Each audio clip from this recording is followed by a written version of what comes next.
Hello everyone. आज है 4 अगस्त और द इंडियन एक्सप्रेस की आज की हमारी जो इम्पोर्टेंट न्यूज़ रहेंगी वो होंगी, महाराष्ट्र सरकार ने शिक्षा की नीतियां वापस ली, भारतीय सेना में ड्रोन तैनाती परिवर्तन, भारतीय रेलवे हाथी सुरक्षा उपाय।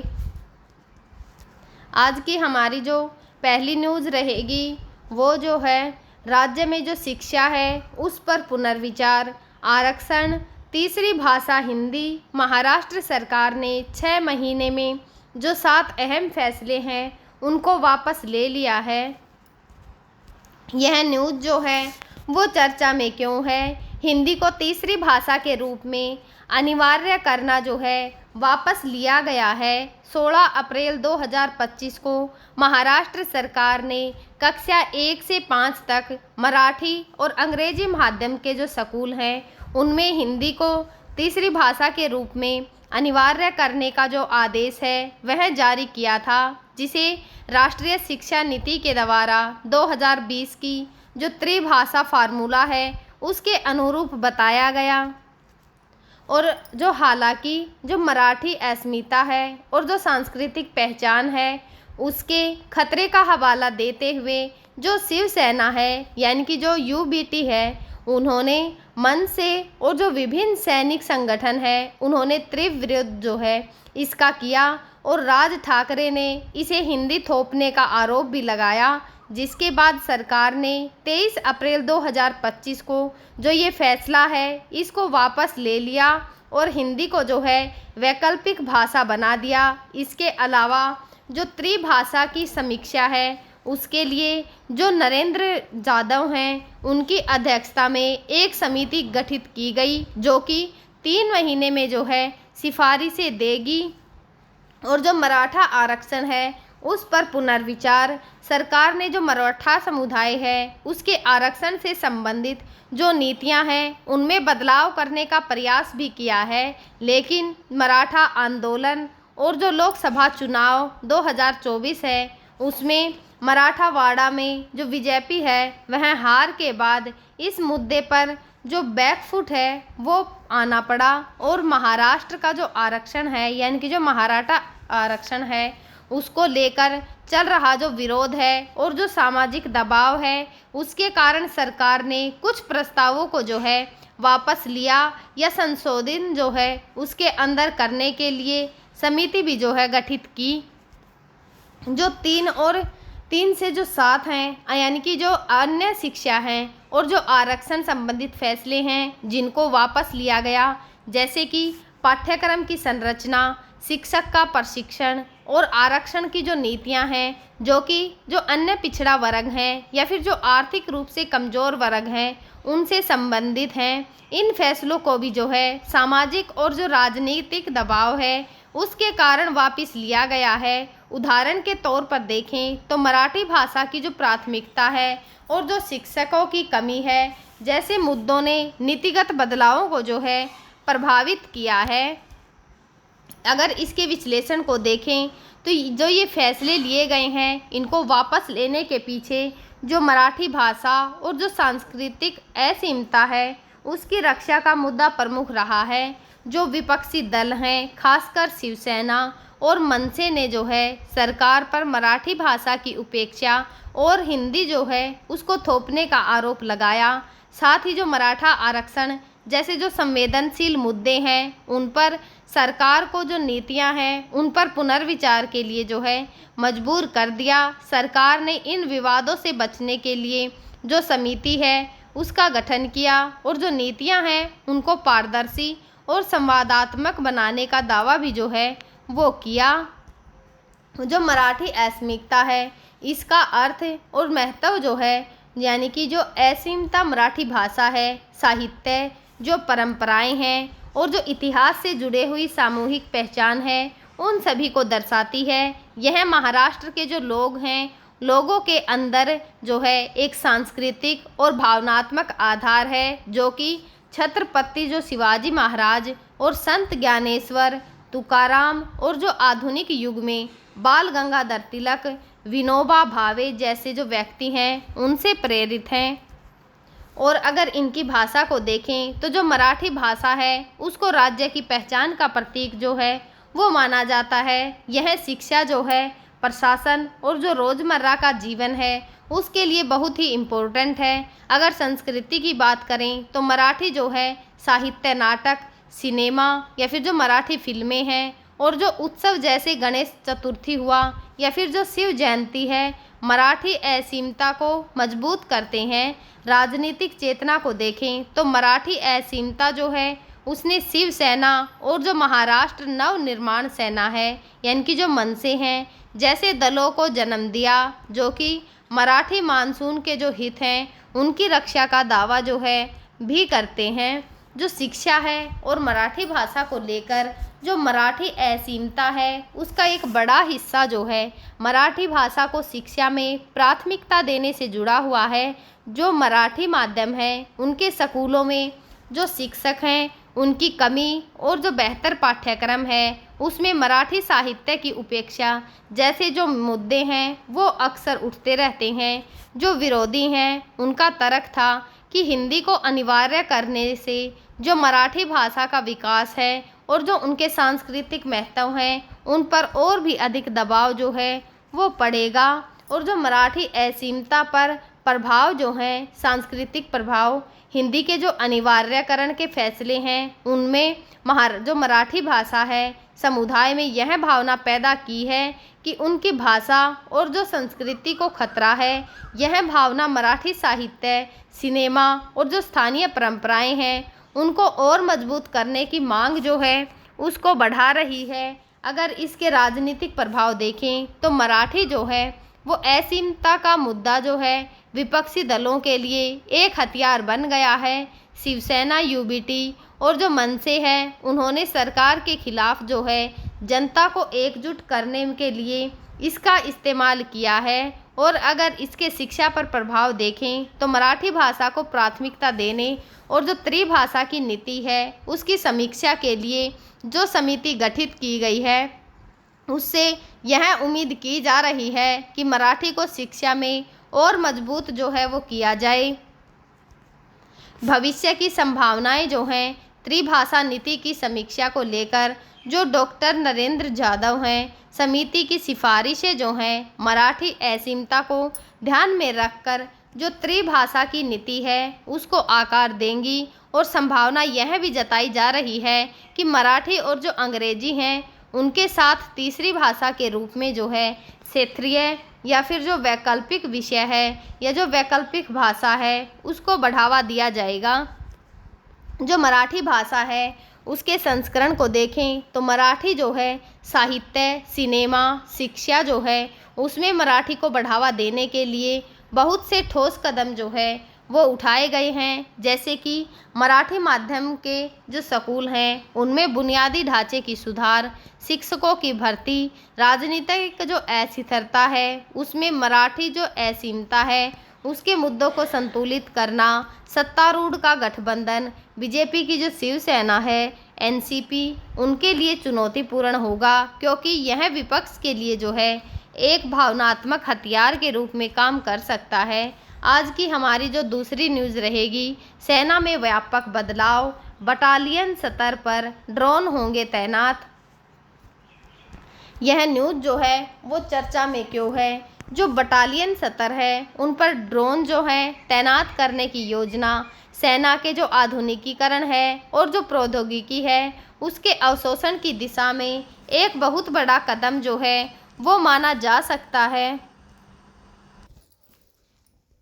ड्रोन तैनाती की योजना जो भारतीय सेना है उसने 2027 तक जो है अपने जवानों को ड्रोन और जो अन्य आधुनिक तकनीक हैं उनके माध्यम से प्रशिक्षित करने की योजना जो है वो भी बनाई है, जिसके लिए 33 नई तकनीकों के 14 जो विशेषज्ञ केंद्र हैं उनको भी स्थापित किया है। यह कदम जो है सेना को आत्मनिर्भर और तकनीकी रूप से उन्नत बनाने की दिशा में जो है एक इम्पोर्टेंट कदम है। जो युद्ध हैं उनमें ड्रोन की भूमिका को देखें तो ड्रोन जो हैं वे आधुनिक युद्ध की जो रणनीति है उसको बदल दिया है।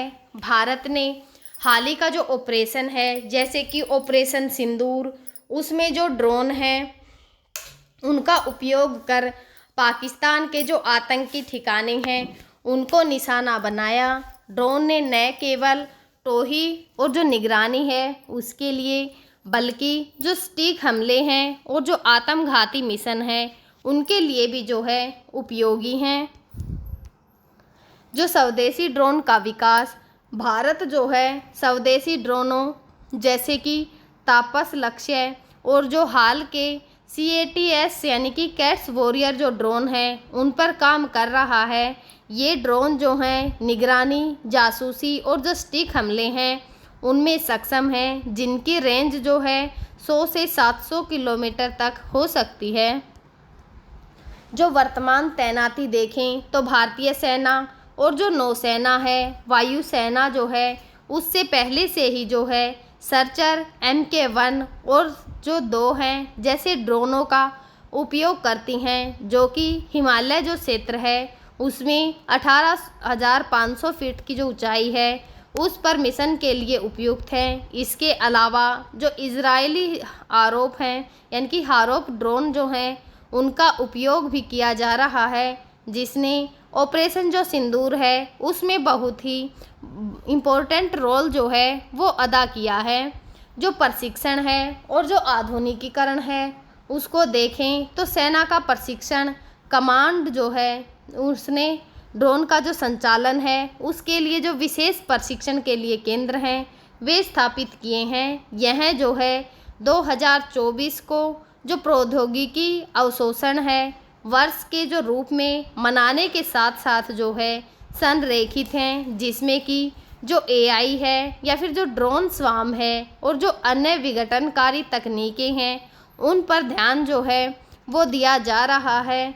इसकी जो चुनौतियां रहेंगी, हाल ही में जो अंबाला है, अंबाला के अंदर एक स्काई ड्रोन के जो आबादी वाले क्षेत्र है उसमें गिरने की घटना जो है वो तकनीकी खामियां और जो सुरक्षा की चिंता है उनको उजागर करता है, जिससे कि ड्रोन का जो संचालन है उसके अंदर सटीकता और जो प्रशिक्षण है उसकी आवश्यकता पर और अधिक बल जो है वो पड़ता है।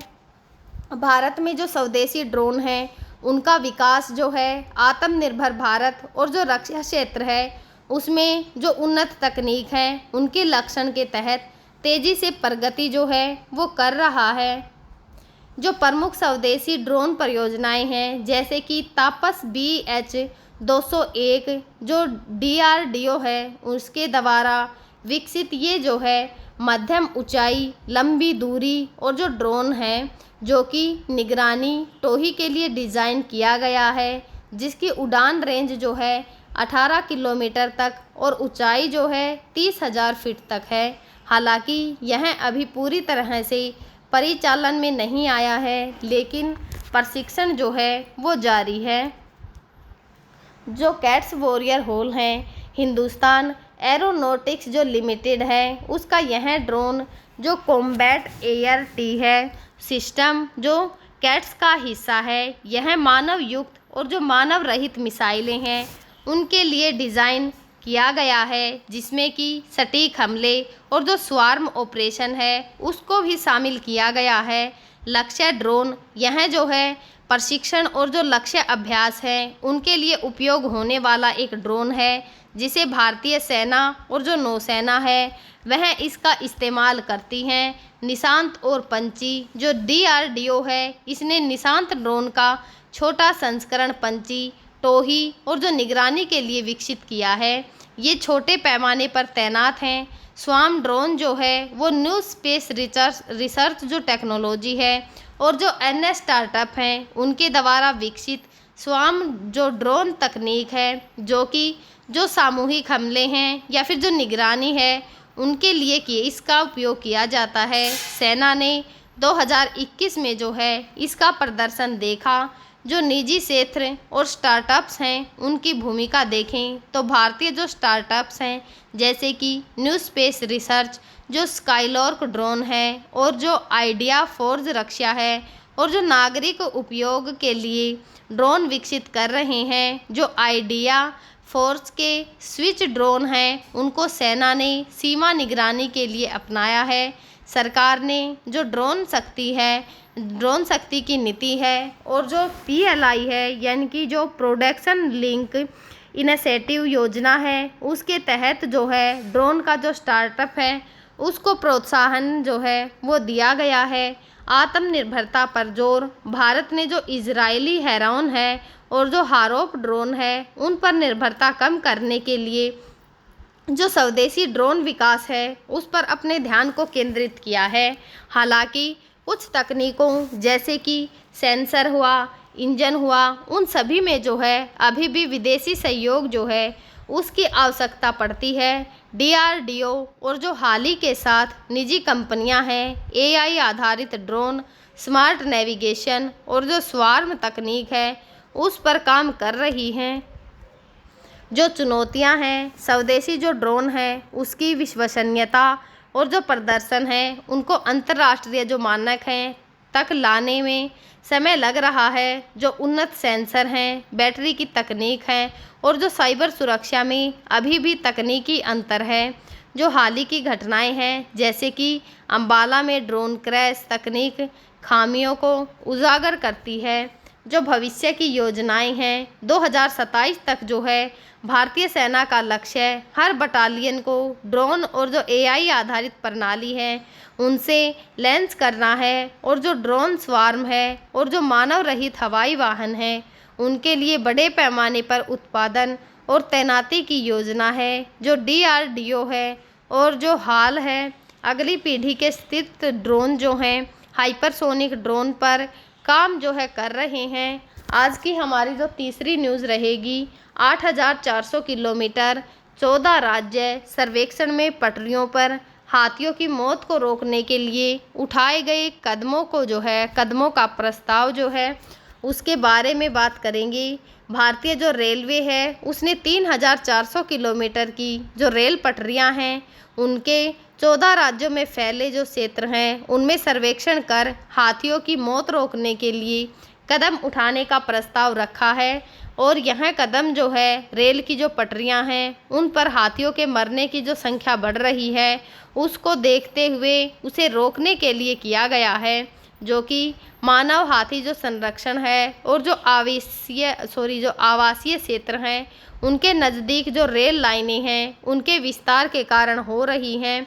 जो प्रस्तावित उपाय हैं उनमें शामिल हैं हाथी गलियारों की पहचान, संरक्षण। रेलवे ने जो है 14 राज्यों में जो प्रमुख हाथी गलियारा हैं उनका सर्वेक्षण किया है जहां हाथी रेल पटरियों को पार करते समय दुर्घटनाओं का शिकार हो रहे हैं।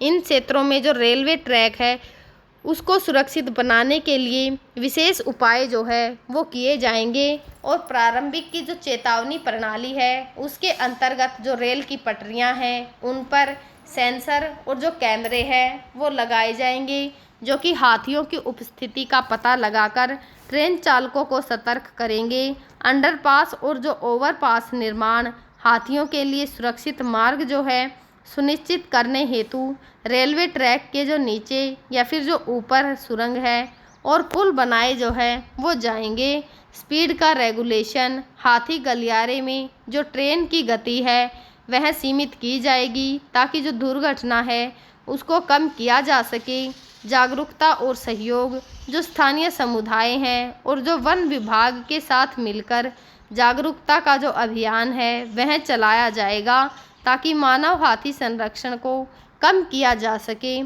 यह पहलू जो है विशेष रूप से उन राज्यों में बहुत ही इम्पोर्टेंट है जहां पर हाथी आबादी अधिक है जैसे कि असम हुआ, पश्चिमी बंगाल हुआ, उड़ीसा, झारखंड, कर्नाटक और जो केरल है। इनके अंदर भारतीय रेलवे ने पर्यावरण, वन और जो जलवायु परिवर्तन मंत्रालय है उनके साथ जो है मिलकर जो ये सर्वेक्षण है इसको अंजाम दिया है। और इसके लिए जो प्रोजेक्ट एलिफेंट है उसके तहत तकनीकी और जो वित्तीय सहायता है वह भी जो है ली जा रही है। जो हाथी गलियारा हैं उनकी विशेषता और महत्व जो है वह प्राकृतिक आवासों को जोड़ना है। गलियारे जो हैं जंगलों को राष्ट्रीय उद्यानों और जो अभयारण्य हैं उनको जोड़ते हैं। जिससे हाथी अपना जो प्राकृतिक आवास है उसमें बिना मानव जो बस्तियां हैं उनमें प्रवेश किए हुए आवागमन कर सकते हैं। यह जो आवांशिक विविधता है, गलियारे जो विभिन्न हाथी समूह हैं उनके बीच प्रजनन को बढ़ावा देते हैं, जिससे कि आनुवांशिक विविधता जो है वो बनी रहती है। संघर्ष में कमी, जो गलियारे हैं उनका जो संरक्षण है उससे हाथियों का जो मानव बस्तियों में प्रवेश है वह कम होता है, जिससे कि जो मानव हाथी संघर्ष है की घटनाएं हैं वह घटती हैं। और जो पारिस्थितिकी संतुलन है, जैसे कि हाथी जंगल में बीज फैलाने और जो वनस्पति का संतुलन है, हाथी जंगल में बीज फैलाने और जो वनस्पति है उसको नियंत्रित करने में बहुत ही इम्पोर्टेंट रोल निभाता है। जो गलियारा है उनकी गतिविधियों को जो है सुचारू रूप से रखते हैं। जो भारत है, भारत में हाथी गलियारों की स्थिति और संख्या देखें तो भारत में लगभग जो है 100 से 150 जो प्रमुख हाथी गलियारे हैं चिन्हित किए गए हैं, जिनमें से कई पर जो है मानव अतिक्रमण, खनन, सड़क, रेलवे और जो शहरीकरण है उनका दबाव है। जो प्रमुख क्षेत्र हैं पूर्वोत्तर भारत, जैसे कि असम, मेघालय, अरुणाचल प्रदेश और नागालैंड में जो है गलियारे ब्रह्मपुत्र घाटी और जो पूर्वी हिमालय का क्षेत्र है उसमें फैले हुए हैं। जो पूर्वी भारत है जो है, जैसे कि ओडिशा हुआ, झारखंड, पश्चिम बंगाल में जो गलियारे हैं वह खनन और जो औद्योगिक गतिविधियां हैं उनसे प्रभावित हैं। और दक्षिण भारत, जैसे कि कर्नाटक, तमिलनाडु और जो केरल है उनमें नीलगिरी बायोस्फीयर जो रिजर्व है और जो पश्चिमी घाट के गलियारे महत्वपूर्ण हैं। जो मध्य भारत है उसके अंदर छत्तीसगढ़, मध्य प्रदेश में जो है कुछ गलियारे हैं जो कि छोटे लेकिन बहुत ही इम्पोर्टेंट हैं।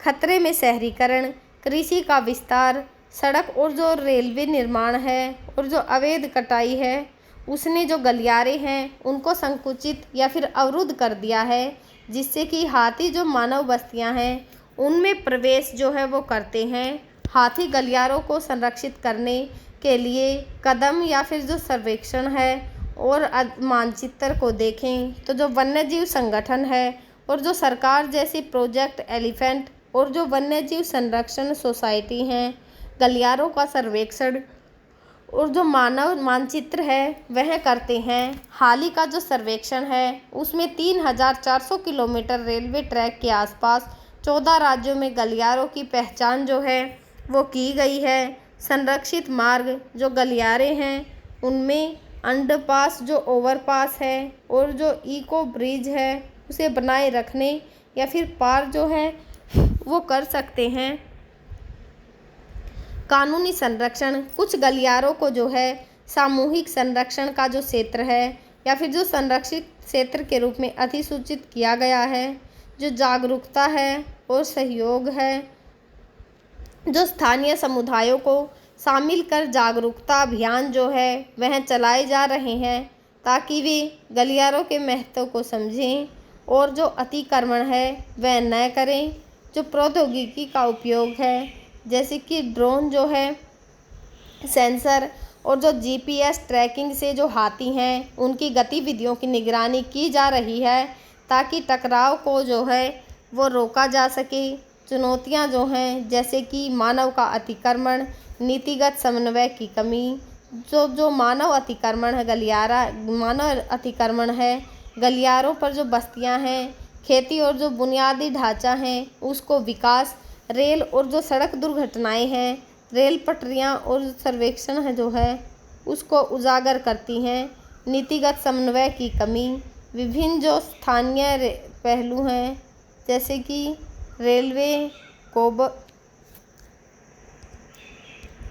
वन और जो शहरी विकास है उनके बीच में समन्वय की कमी, जलवायु परिवर्तन, बदलता जो पर्यावरण है और जो संसाधन है उनकी कमी से हाथियों का जो आवास है वह भी प्रभावित हो रहा है। उदाहरण के तौर पर असम का जो मैगना बराक गलियारा है यह पूर्वोत्तर भारत का जो है एक प्रमुख गलियारा है जो कि ब्रह्मपुत्र और जो बराक घाटी है उनके जंगलों को आपस में जोड़ता है। नीलगिरी बायोस्फीयर जो रिजर्व है कर्नाटक, केरल और जो तमिलनाडु है उसमें फैला हुआ यह गलियारा दक्षिण भारत का सबसे बड़े हाथी आवास जो है उसको जोड़ता है।